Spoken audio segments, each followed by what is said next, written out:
พุทธังสรณังคัจฉามิธัมมังสรณังคัจฉามิสังฆังสรณังคัจฉามิกราบนมัสการพระมหาเถระพระสังฆาธิการพระเถรานุเถระสวัสดีท่านผู้ฟังและผู้ชมทุกท่านกลับมาพบกับรายการพระไตรปิฎกลอยฟ้ากับผมอาจารย์ประเสริฐพีระวงศ์ครั้งนี้เป็นครั้งที่เจ็ดในเรื่องของกายคตาสติหรืออาการ32หรือปฏิกูลมนสิการหรือกฏฐาสะหรือตาวะติงสานะครับตาวะติงสากายกรรมฐานจะเรียกยังไงก็ได้นะครับจะเรียกชื่ออะไรก็ได้แต่ทั้งหมดทั้งมวลนั้นก็คือการตามรู้ตามเห็นอาการ32ที่เป็นธาตุดิน20ธาตุน้ำ12ที่เป็นไปในร่างกายของเรามีผมขนเล็บฟันหนังเป็นต้นแล้ววิธีการพิจารณาหรือการใส่ใจกำหนดสาธยายในอาการ32ท่านก็ได้แสดงไว้อยู่2อย่างนะครับนั่นก็คือได้แก่หนึ่งก็คืออุคหะอุสหะโกศละคือความฉลาดในการศึกษาอยู่7อย่างด้วยกันหนึ่งก็คือปัจจัสสาก็คือต้องสาธยายท่องบนผมขนเล็บฟันหนังแล้วก็ถ้าว่าปฏิโลมก็จะเป็นหนังเล็บโทษทีความจำไม่ดีนะหนังแล้วก็เล็บหนังโทษทีหนังฟันเล็บขนหนังผิดอีกแล้วนะก็จะมีหนึ่งเอาใหม่นะครับเอาใหม่หนึ่งก็คือผมขนเล็บฟันหนังถ้าปฏิโลมก็จะเป็นหนังฟันเล็บขนผมอย่างนี้เป็นต้นนะต้องมีการสาธยายต้องมีเสียงด้วยนะครับเสียงพอที่เราจะได้ยินนะเวลาที่เราสาธยายเนี่ยเราก็จะฟังเสียงไปด้วยนะครับก็ให้ได้ยินเสียงไม่ต้องดังนะไม่ต้องดังให้เราได้ยินนะแล้วก็ให้รู้ความหมายคำว่าผมคืออะไรนะครับผมคืออะไรก็ต้องรู้ว่าผมก็คือที่อยู่บนศีรษะนะครับที่งอกจากหนังศีรษะมีรูปร่างกลมยาวนะครับตามลักษณะของเส้นผมเนี่ยเราก็ต้องใส่ใจไปผมอย่างนี้เราก็น้อมใจไปที่ผมขนเราก็น้อมใจไปที่ขนส่วนใดส่วนหนึ่งอาจจะเป็นขนคิ้วนะขนตาขนจมูกหรือว่าหนวดเข่าหรือว่าขนที่อยู่ที่แขนขาก็แล้วแต่แต่ละท่านจะ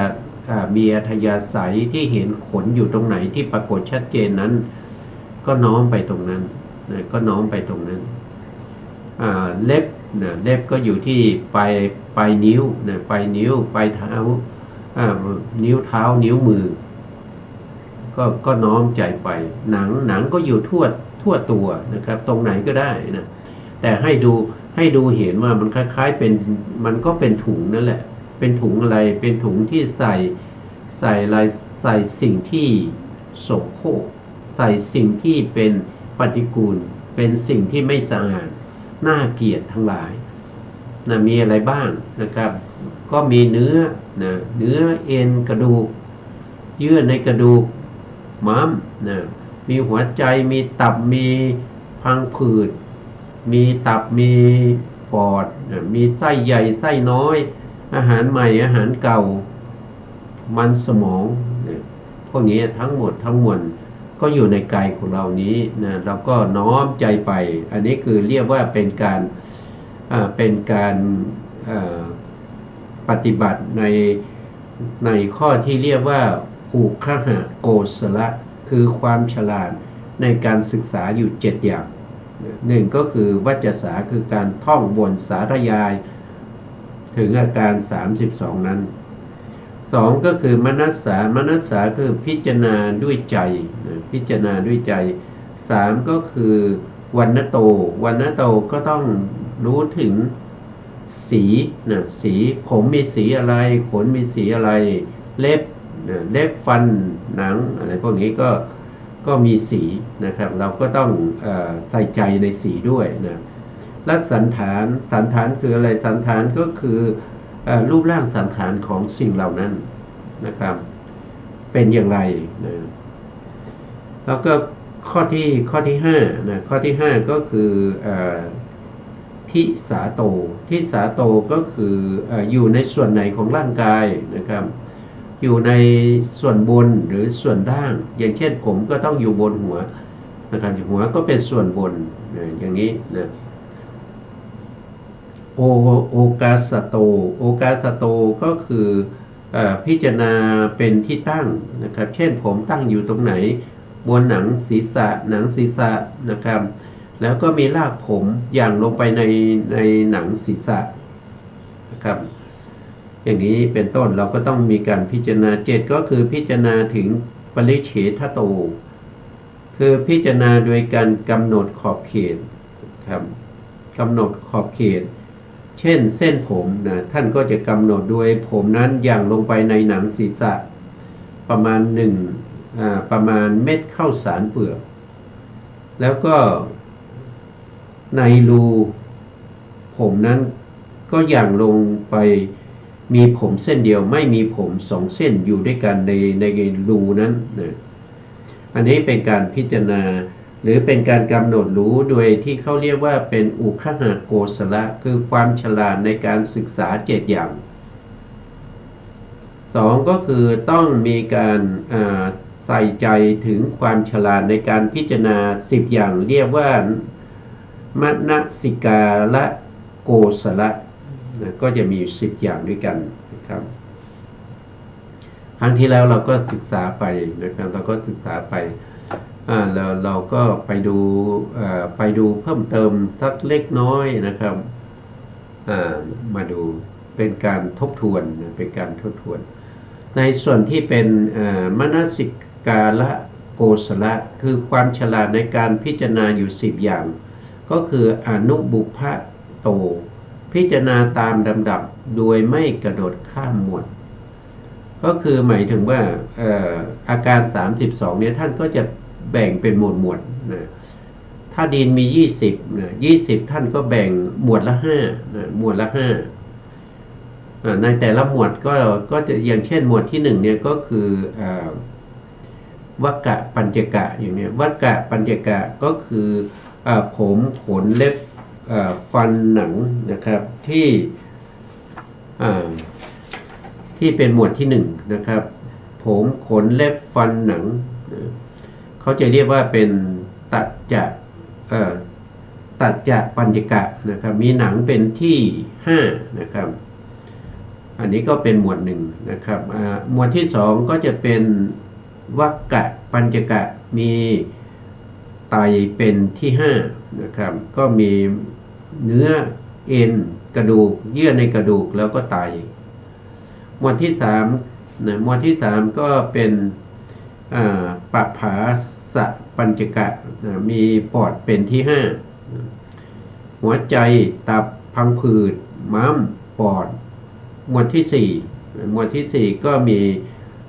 มันสมองเป็นที่5มัทธลุงคังปัญจกะนะครับก็มีไส้ใหญ่ไส้น้อยอาหารใหม่อาหารเก่าแล้วก็มันสมองต่อไปก็เป็นธาตุน้ำก็จะมีอยู่2อย่างเพราะธาตุน้ำนี่มี12นะ12ก็แบ่งออกเป็นหมวดละ6นะหมวดที่1ก็ชื่อว่าเมทะ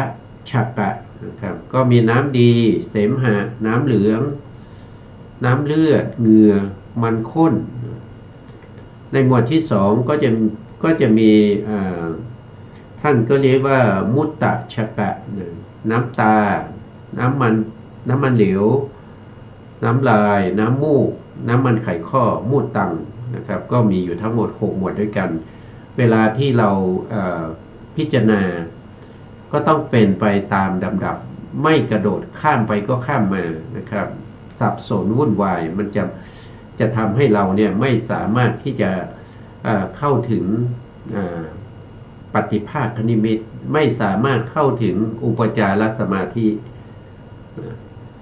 เพราะฉะนั้นต้องเรียงไปตามลำดับนะครับไม่ข้ามในหมวดก็ไม่ข้ามไปข้ามมานะแล้วไม่ข้ามแต่ละหมวดนะนาติสีขโต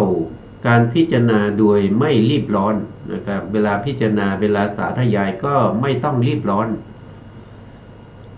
นาติสนิกโตพิจารณาโดยความไม่เฉยชาวิเขปฏิภาหานาโตพิจารณาโดยการบังคับจิตไม่ให้ไปที่อื่นก็คือไม่ให้ฟุ้งซ่านนะไม่ให้จิตฟุ้งซ่านนอกจากบังคับจิตไม่ให้ไปที่อื่นแล้วยังต้องป้องกันนิวรณ์ทั้งหลายที่จะเข้ามานะครับไม่ว่าจะเป็นถีนามิท่านิวรณ์ไม่ว่าจะเป็นอุทธัจจะกุกุจจานิวรณ์วิจิกิจฉานิวรณ์ต้องอยากให้เข้ามานะครับถ้าเข้ามาแล้วกรรมฐานของเราก็เศร้าหมองไม่สามารถที่จะเจริญยิ่งขึ้นไปได้ปัณติสัมมติกะมะโตพิจารณาโดยความก้าวล่วงบัญญัตินะครับต้องพิจารณาว่าสิ่งเหล่านี้นะครับไม่ใช่ที่สมมุติบัญญัติขึ้นมามันมีอยู่จริงๆนะมันมีอยู่ที่ไหนก็มันอยู่ในตัวของเรามีจริงไหมมีนะครับมันไม่ใช่เป็นบัญญัตินะครับมันต้องก้าวล่วงไปจากบัญญัติก่อนข้อที่6อนุบุพะมุจจโตพิจารณาโดยทิ้งกฎหาสะที่ไม่ปรากฏโดยสีโดยสันฐานที่เกิดที่ตั้งและขอบเขตตามลำดับก็คือหมายถึงว่าเวลาเราสาธยายไปท่องบนไปพิจารณาไปนะครับกฎฐานสะไหน กฎฐานสะใดหรือว่าอาการ32ข้อใดข้อหนึ่งที่มันไม่ปรากฏชัดเจนนะมันเบอร์นะจะว่าโดยสีก็เห็นไม่ชัดเจนจะว่าโดยสันฐานก็รูปร่างมันเป็นยังไงก็ไม่รู้นะครับไม่รู้แล้วมันเกิดอยู่ตรงไหนก็ไม่รู้นะครับโดยเฉพาะภายในอย่างเช่นตับไตเนี่ยมันอยู่ตรงไหนนะครับเราก็ไม่รู้นะครับตั้งอยู่ตรงไหนขอบเขตเป็นยังไงเราก็ไม่รู้ถ้าไม่ปรากฏชัดเจนท่านบอกว่าให้ข้ามไปได้นะให้ทิ้งกฎสาสะนั้นเสียแต่ทั้งนี้ทั้งนั้นเนี่ยเราต้องสาธยายจนคล่องมาแล้วนะไม่ใช่อยู่ๆท่องสัก2-3 เที่ยวแล้วก็ทิ้งไม่ใช่นะต้องท่องบนอย่างนี้ไปเป็น100 รอบ1,000 รอบ10,000 รอบ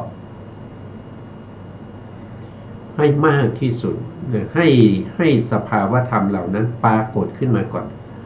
แล้วเราจะรู้ว่าอะไรที่ปรากฏชัดเจนแล้วก็อะไรที่ไม่ปรากฏนะท่องบนเป็น10,000 รอบแล้วก็ยังไม่ปรากฏรูปร่างสันฐานเป็นยังไงตั้งอยู่ตรงไหนก็ไม่รู้นะแล้วก็มีสิ่งอื่นที่ปรากฏชัดเจนเพราะฉะนั้นเราก็ทิ้งสิ่งที่ไม่ชัดเจนไปถือเอาสิ่งที่ชัดเจนนั้นเป็นอารมณ์ต่อไปก็เป็นอัปปนาโต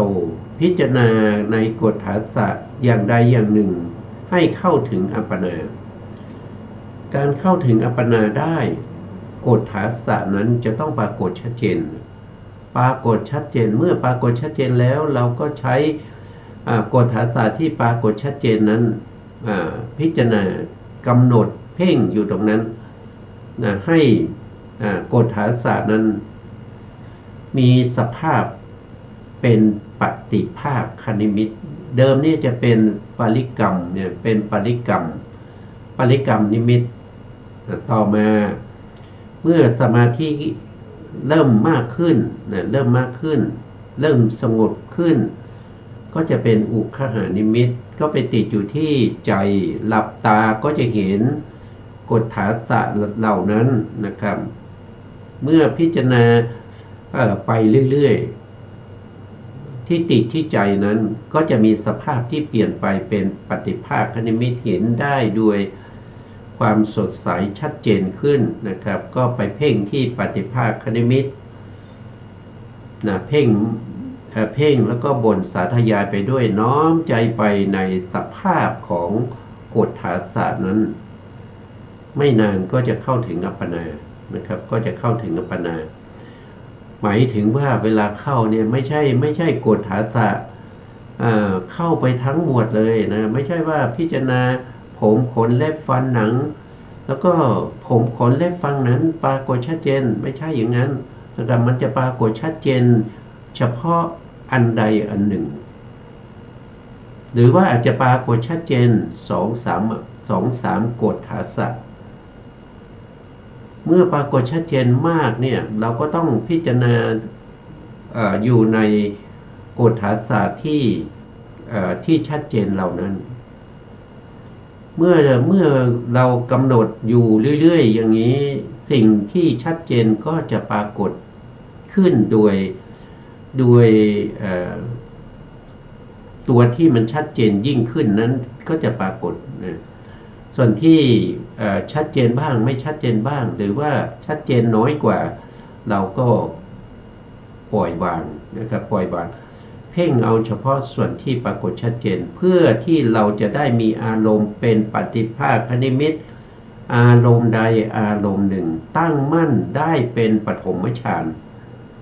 ก็เข้าถึงอัปปนาฌานถ้าเราวนไปวนมานะครับมันก็อารมณ์มันไม่เป็นหนึ่งอารมณ์ไม่เป็นหนึ่งมันก็เข้าอัปปนาฌานไม่ได้มันเป็นแค่คณิกะสมาธิมันเฉียดใกล้ต่อฌานมันจะเข้าฌานแล้วแต่อารมณ์เรายังไม่เป็นเอกคตาไม่ตั้งมั่นเพราะฉะนั้นต้องเลือกนะครับเลือกเอาเฉพาะกฎฐานศาสตร์ที่ปรากฏชัดเจนนะปรากฏชัดเจนแล้วก็ถูกอัธยาศัยของเรารู้ได้ยังไงก็รู้ได้ว่าเมื่อเราหลับตาเราก็จะเห็นสิ่งนั้นปรากฏนะปรากฏขึ้นมาทันทีแม้กระทั่งเราเข้าไปในสถานที่มีแสงสว่างน้อยหรือมันมืดเราก็จะเห็นกฎฐานศาสตร์เหล่านั้นนะครับติดอยู่ที่ใจนั้นเราก็แสดงว่าอันนั้นมันเหมาะสมกับเรานะครับบางคนอาจจะมีผมนะบางเป็นอารมณ์นะบางคนอาจจะเข้าปฐมฌานด้วยผมนะเห็นผมจนเป็นปฏิภาคนิมิตแล้วก็เข้าปฐมฌานได้บางคนก็จะเห็นอะไรเห็นตับเห็นหัวใจอย่างใดอย่างหนึ่งนะครับปรากฏชัดเจนแล้วก็เข้าสู่ปฐมฌานด้วยปฏิภาคนิมิตโดยมีสิ่งเหล่านั้นเป็นอารมณ์นะเป็นอารมณ์อย่างเดียวตั้งมั่นนั่นคือเอกคตานะครับถ้ามีหลายอย่างเนี่ยมันก็ไม่สามารถที่ได้ปฐมฌานได้แค่อุปจารสมาธิวนไปวนมาอยู่อย่างนั้นนะครับเพราะฉะนั้นสุดท้ายเราก็ต้องเลือกนะครับเลือกอย่างใดอย่างหนึ่งอันนี้ก็เป็นอันนี้เขาเรียกว่าเป็นมนสิการโกศลนะครับมีอีกอยู่อันนี้คือท่านมีพระสูตรที่ให้บางครั้งเนี่ยเวลาเราท่องสาธยายไปนานเนี่ยจิตเรามันก็จะล้านะครับจิตเรามันก็จะล้ามันก็จะอ่อนเพลียนะครับมันก็จะอ่อนเพลียเราก็มาพิจารณาพระสูตรเราต้องเข้าใจพระสูตรก่อนนะเราต้องรู้ว่าจิตตสูตรเนี่ยมันเป็นยังไงมีเนื้อหาเป็นยังไงพระพุทธองค์แสดงที่ไหนเมื่อไหร่นะครับแล้วใครเป็นผู้ฟังอะไรเป็นเหตุให้พระพุทธองค์แสดงพระสูตรนี้มีเนื้อหาอย่างไรเราต้องรู้แล้วก็ทำความเข้าใจในพระสูตรให้แจ่มแจ้งชัดเจนเพื่อที่เราจะลึกตึกถึงพระสูตรนั้นเพื่อทำให้ศรัทธาของเราจะได้มากขึ้นศรัทธาของเรามากขึ้นวิริยะ มากขึ้นมีสติมากขึ้นสมาธิตั้งมั่นดีนะถ้าเราไม่มีเครื่องระลึกถึงนะครับกรรมฐานเราจะเสื่อมนะเพราะฉะนั้นพระสูตรที่เหมาะในการที่จะระลึกถึงนั่นก็คือจิตตสูตรอันข้อต่อไปนะข้อ9ท่านก็บอกว่าก็ยังมีอีกนะครับก็คือสีติภาวะสูตรสีติภาวะสูตรนะครับจิตตเราจะศึกษาเพิ่มเติมได้นะครับจิตตสูตรนี้ก็จะอยู่ในอังคุตรนิกายนะครับสัตตกนิบาตในเล่มที่37นะหรือมีอีกเล่มหนึ่งก็อยู่ในเล่มที่28ในสังยุตตนิกายสคาตวรรคก็ไปศึกษาเพิ่มเติมนะครับตรงนี้จะไม่ได้พูดถึงนะและอีกอันหนึ่งก็คือสีตภาวะสูตรอันนี้จะเป็นอยู่ในพระอภิธรรมอภิธรรมในคัมภีร์วิพังค์ในเล่มที่78แล้วก็โพชฌงค์โกศลสูตรอันนี้จะอยู่ในวิพังค์เหมือนกันนะครับในคัมภีร์อภิธรรมอยู่ในชุดของอภิธรรมนะอันนี้ก็คือที่เราพูดมาเมื่อครั้งที่แล้วนะเมื่อครั้งที่แล้วทีนี้เราก็มาตรงที่เราจะสาธยายนะตรงที่เราจะสาธยายท่านบอกว่าวิธีสาธยายนะครับก็เมื่อทำการสาธยายพึงกำหนดปัญจกะทั้งหลายมีตัจจะปัญจกะเป็นต้นแล้วทำการสาธยายด้วยการอนุโลมก็คือเรียงไปตามลำดับ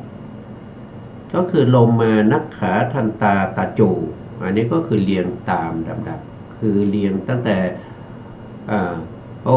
เกษานะครับอย่าลืมเกษาคือผมนะนักขาคือเล็บ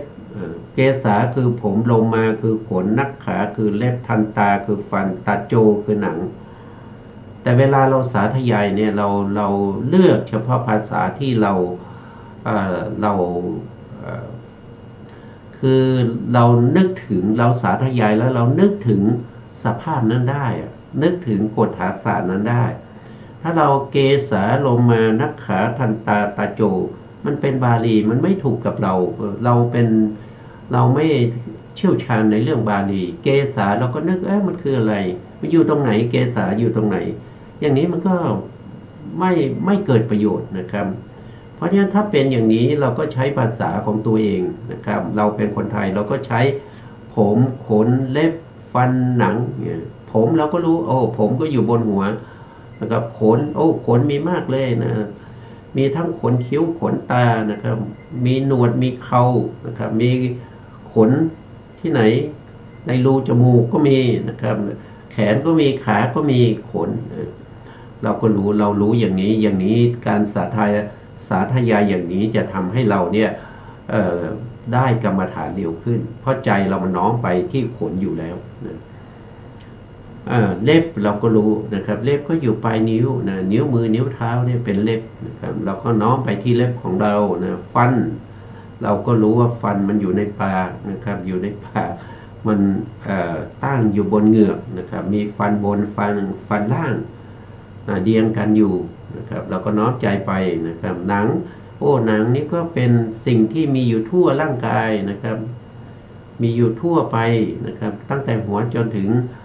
พื้นเท้านะตั้งแต่พื้นเท้าจนถึงศีรษะนะครับด้านข้างด้านเป็นถุงเลยนะครับถุงใส่อะไรก็ใส่สิ่งปฏิกูลทั้งหลายนะครับมีอะไรมีเนื้อมีเอ็นมีตับมีไตนะอันนี้ก็เราถนัดภาษาไหนก็ให้สาธยายภาษานั้น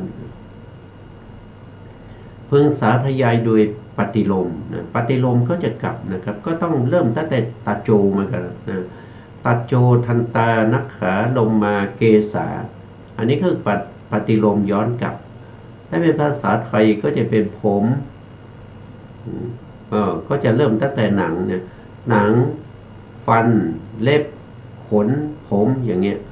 ถ้าอนุโลมก็ผมขนเล็บฟันหนังถ้าปฏิโ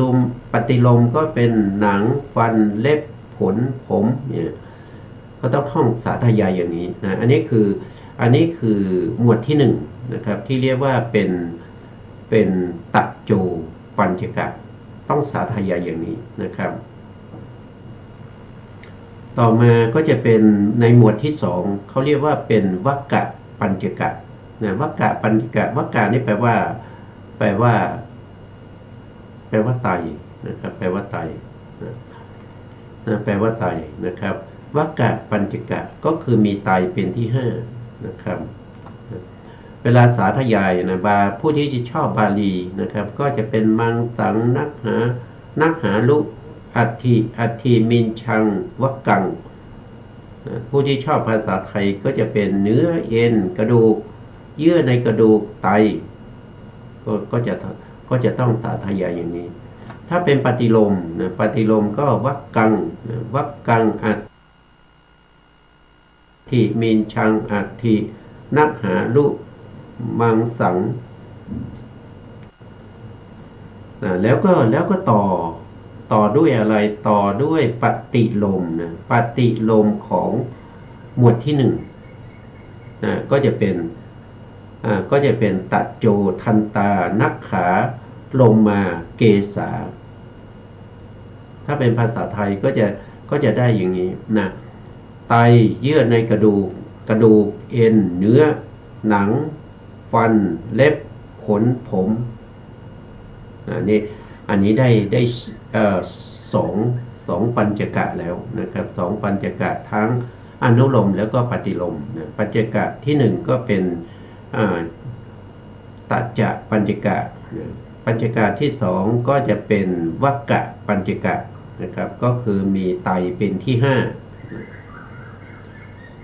ต่อไปก็จะมีสาธยายต่อไปนะครับต่อไปก็จะเป็นหมวดที่3นะก็จะเป็นปัปภาสะปัปภาสะปัญจกะอันนี้คือหมวดที่3มีปอดเป็นที่5ก็จะสาธยายหัตถยังยักกนังกิโลมะกังปีหะกังปัปภาสังอันนี้ก็มีอยู่5แล้วก็มีปัปภาสังเป็นที่5ก็เรียกว่าเป็นปัปภาสะปัญจกะสำหรับผู้ถนัดภาษาไทยก็จะท่องด้วยภาษาไทยนะครับก็จะเป็น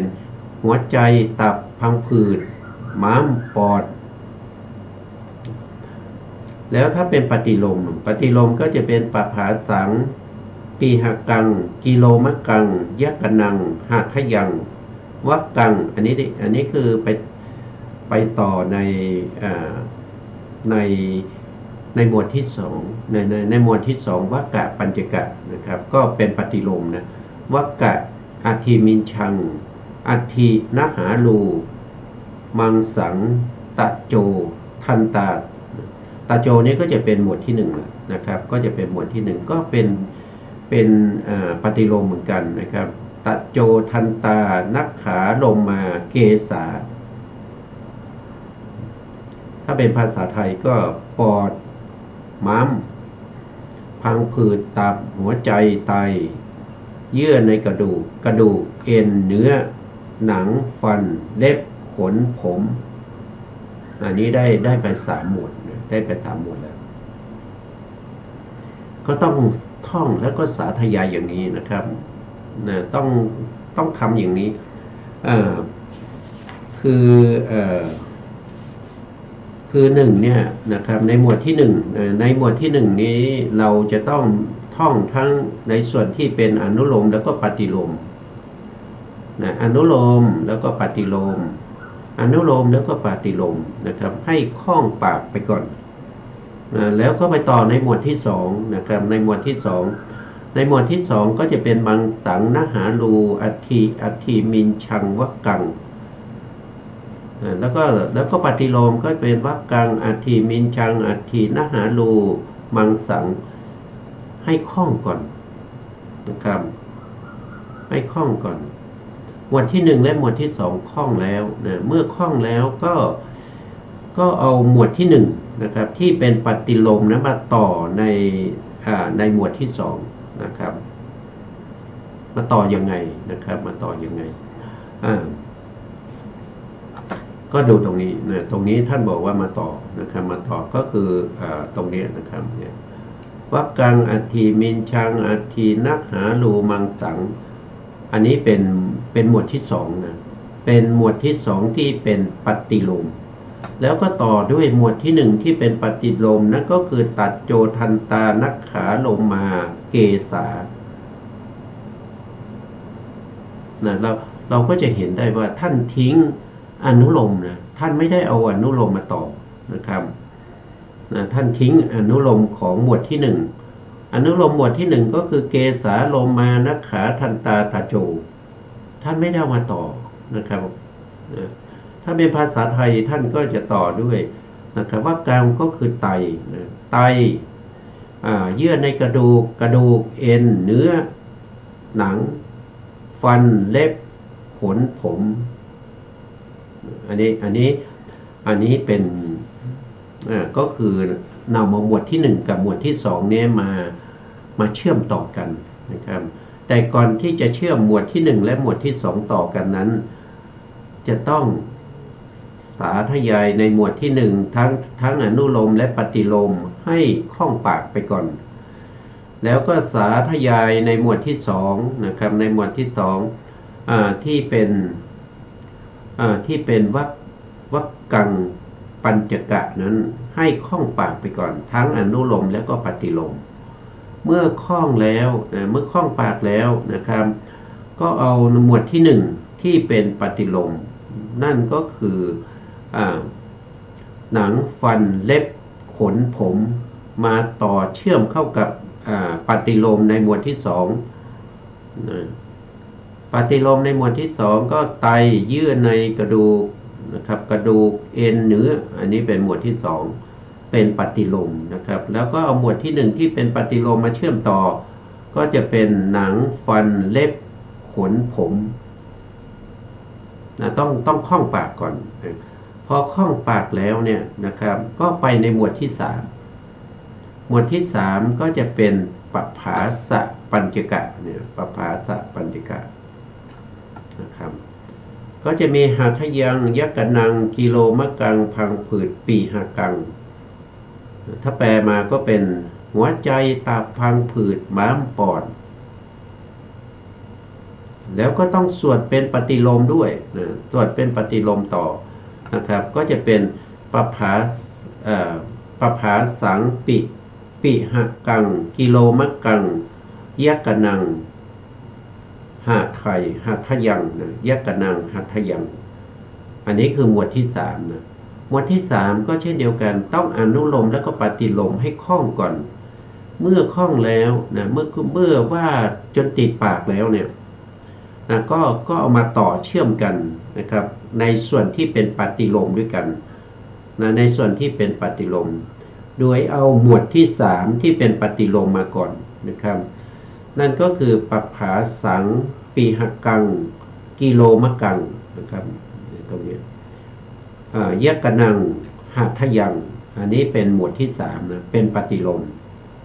แล้วก็ต่อด้วยหมวดที่สองหมวดที่สองที่เป็นปฏิโลมเหมือนกันนะครับก็จะเป็นวรรคกังอัตถิมินชังอัตถินาหาลูมังสังอันนี้หมวดที่สองนะหมวดที่สองที่ชื่อว่าวรรคปัญจกะแล้วก็ไปต่อด้วยหมวดที่หนึ่ง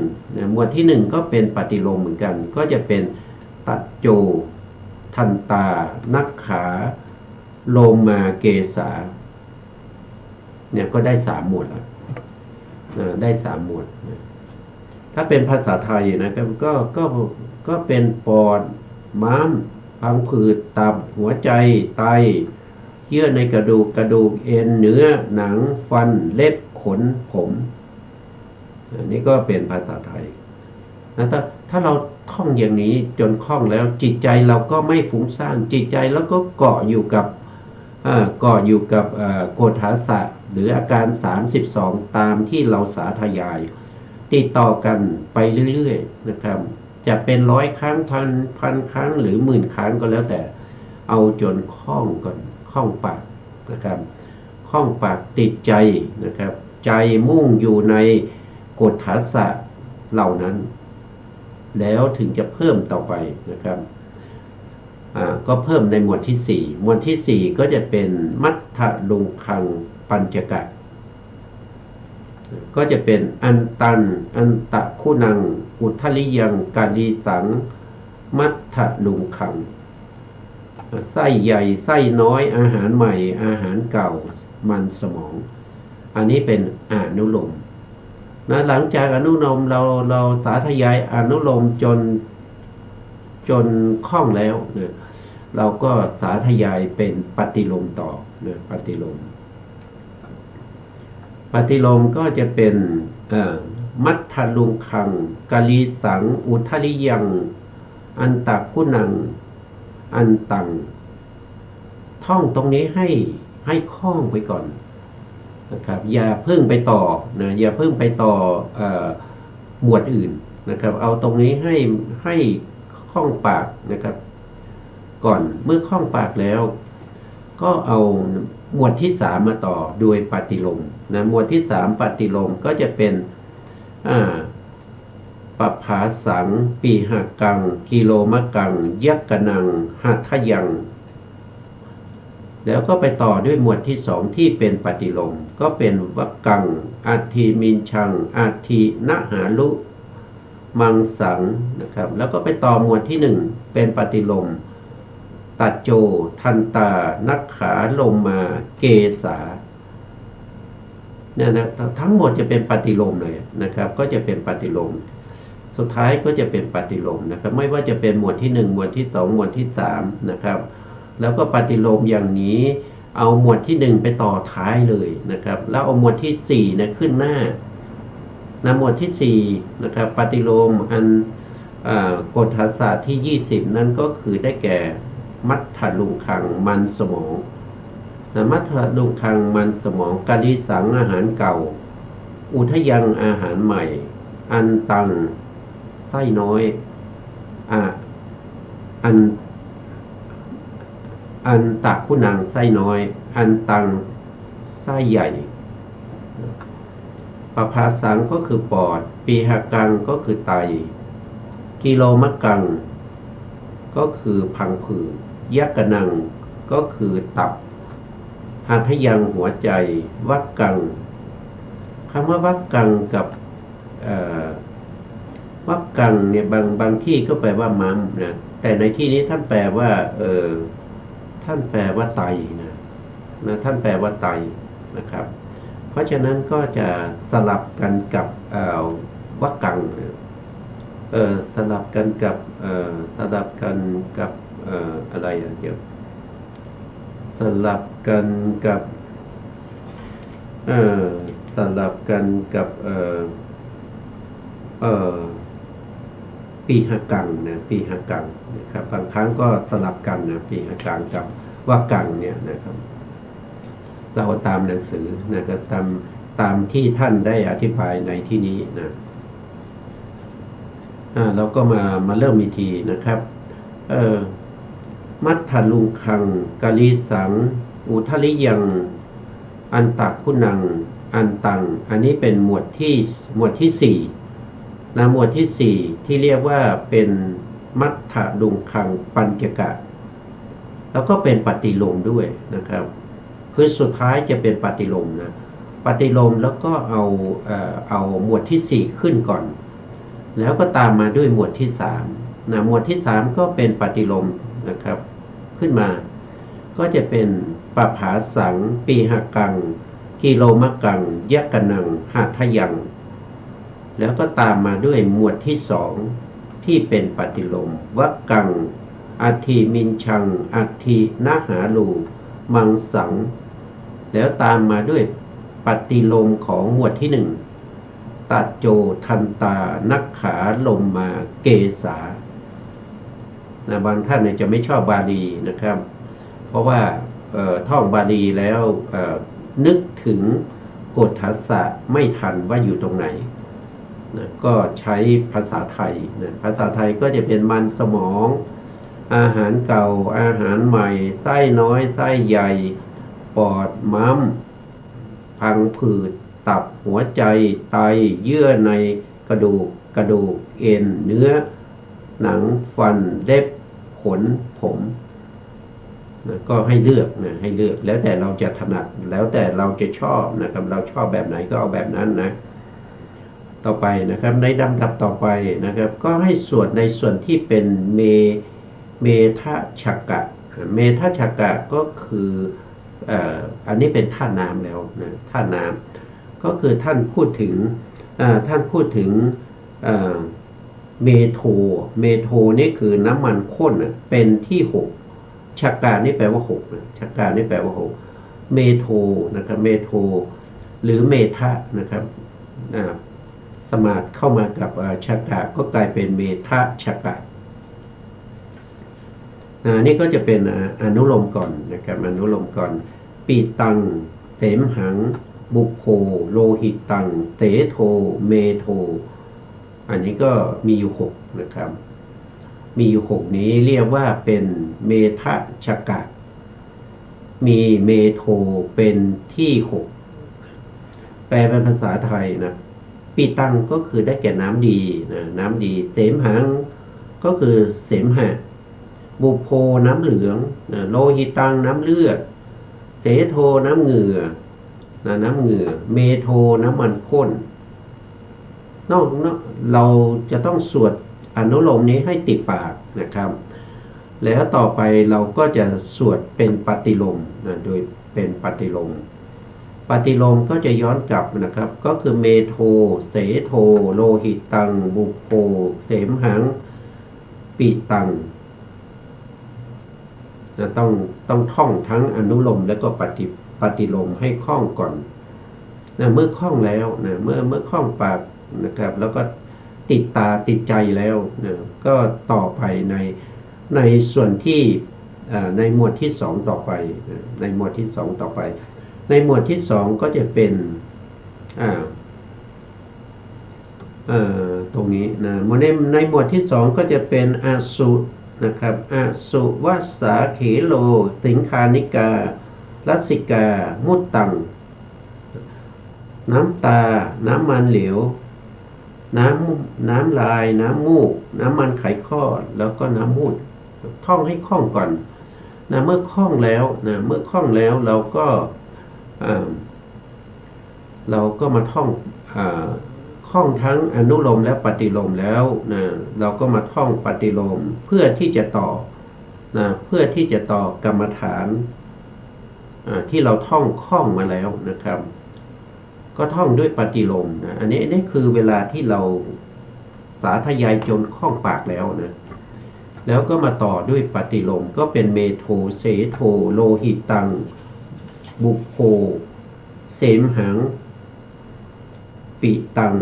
แล้วก็ต่อด้วยธาตุดินนะธาตุดินที่เป็นหมวดที่4นะครับก็คือมัทธาลุงคังปัญจกะด้วยปฏิโลมก็จะเป็นมัทธลุงคังกาลีสังอุทลิยังอันตักคุณังอันตังปภาสังปีหกังกิโลมะกังหัตถยังยกนังก็ต่อด้วยปฏิโลมของหมวดที่2นั่นก็คือปภาสังปัญจกะแล้วก็ไปต่อด้วยหมวดที่2นะวักกะปัญจกะวักกังอัตถิมินชังอัตถินักหาลูมังสังแล้วก็ไปต่อด้วยปฏิโลมของหมวดที่1ตัจจะปัญจกะก็คือตัจโจทันตานักขาโลมาเกตาเราก็ต้องท่องอย่างนี้นะถ้าเป็นภาษาไทยนะครับก็จะเป็นมังค้นเหงื่อเลือดน้ำเหลืองเสมหะน้ำดีมันสมองอาหารเก่าอาหารใหม่ไส้น้อยไส้ใหญ่ปอดม้ามพังผืดตับหัวใจไต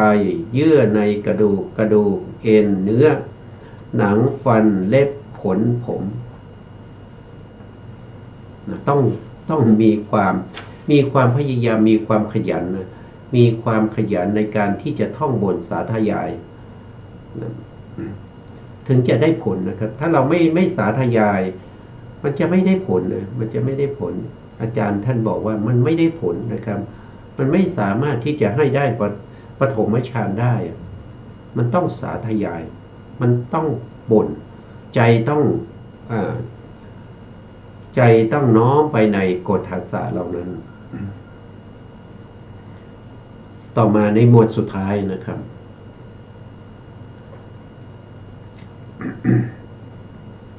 ก็จะเป็นมุตตะชกะนะก็เป็นมุตตะชกะมุตตะชกะเราก็ต้องสาธยายมุตตะชกะให้คล่องก่อนนะครับทั้งอนุโลมและปฏิโลมนะอันนี้อนุโลมก็เป็นอสุนะอสุก็คือน้ำตาวาสาคือน้ำมันเหลวเขโลน้ำลายสิงคานิกาน้ำมูกลัสสิกาน้ำมันไขข้อมุตตังก็คือน้ำมูดแล้วก็ต้องปฏิโลมมุตตังลัสสิกาสิงคานิกาเขโลวัสสาอสุวัสสาเขโลลัสสิสิงคานิกาลัสสิกามุตตังลัสสิกาสิงคานิกังเขโลวัสสาอสุเนี่ยก็ต้องท่องไปท่องมาอย่างนี้ให้จนคล่องก่อนนะให้จนคล่องนะเมื่อคล่องแล้วติดปากแล้วเราก็มาต่อนะครับมาต่อชุดสุดท้ายนะก็เริ่มตั้งแต่ปฏิโลมในฉากาที่สองนะนั่นก็คือมุตตะฉกะนะครับโดยปฏิโลมนะโดยปฏิโลมนะครับปฏิโลมนะปฏิโลมก็จะเป็นมุตตังนะมุตตังลัสสิกาสิงคานิกาเขโลวัสสาอสุแล้วก็ไปต่อด้วยเมทะชกะนะเมทะชกะโดยปฏิโลมนะเมโทเสโทโลหิตังบุโภเสมหังปิตังแล้วก็ไปต่อด้วยมัทธลุงคังปัญจกะซึ่งเป็นหมวดที่4ในธาตุดินนะครับมัทธลุงคังกะลีตังมัทธลุงคังกะลีตังอุทลิยังอันตะคุณังอันตังต่อด้วยปภาสังปัญจกะ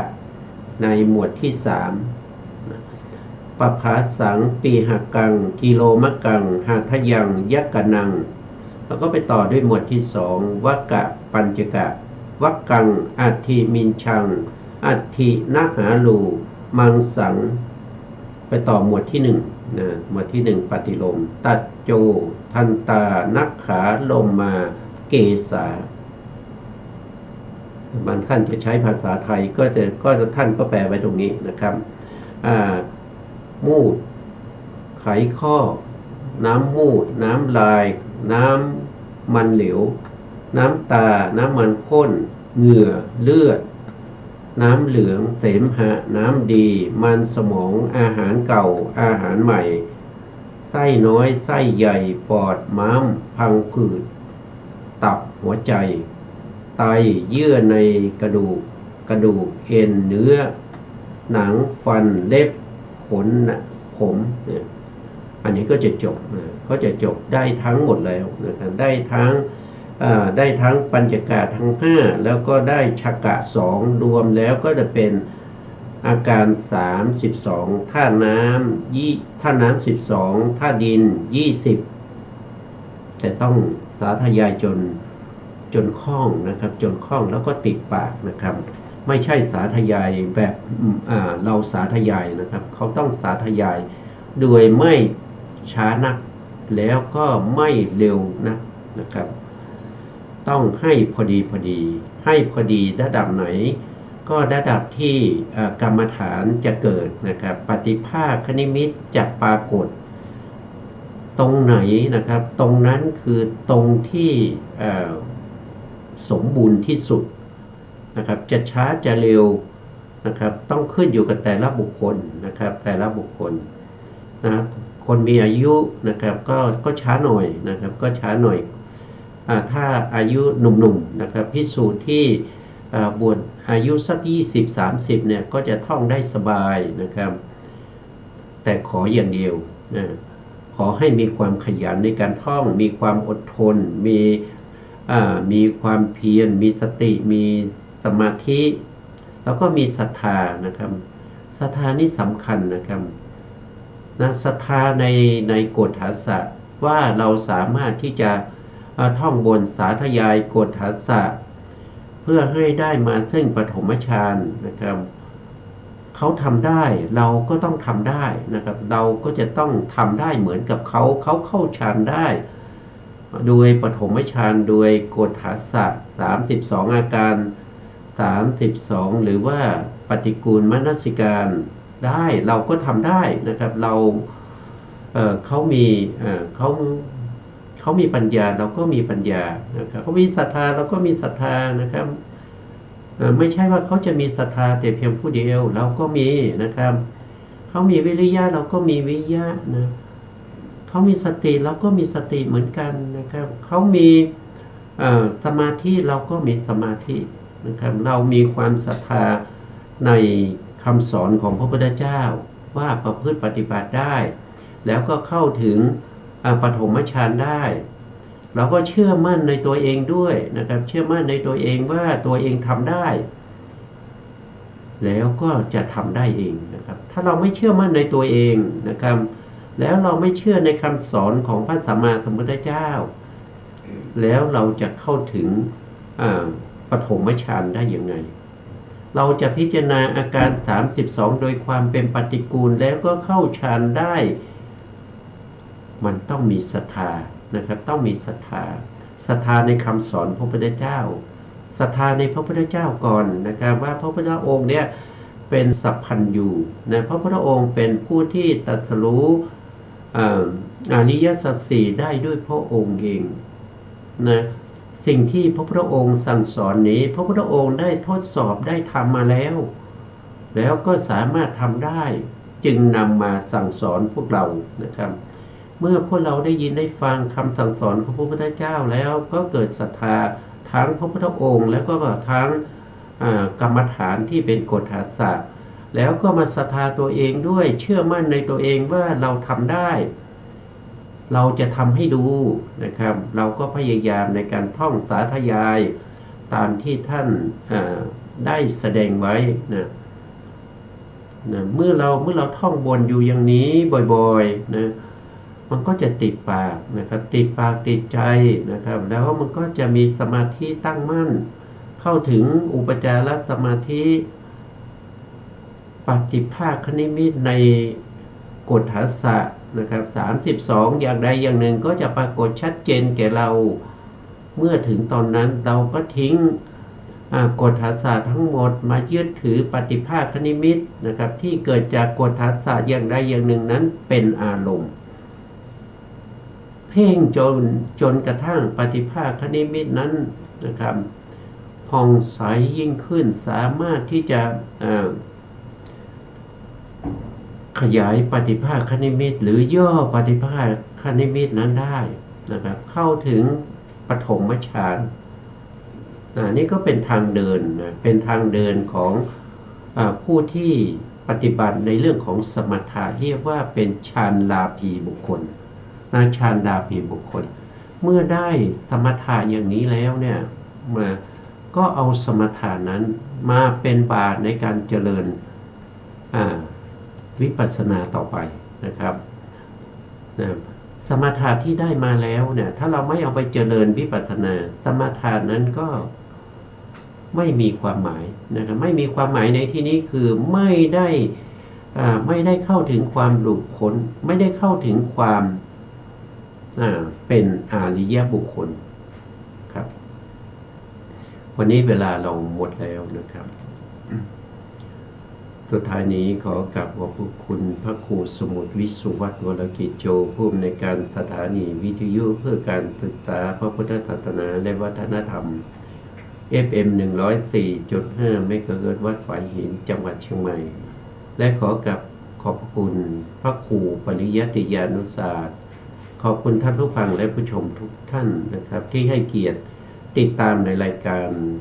พระไตรปิฎกลอยฟ้าพบกันใหม่ในโอกาสต่อไปครับวันนี้ลาไปก่อนครับสวัสดีครับ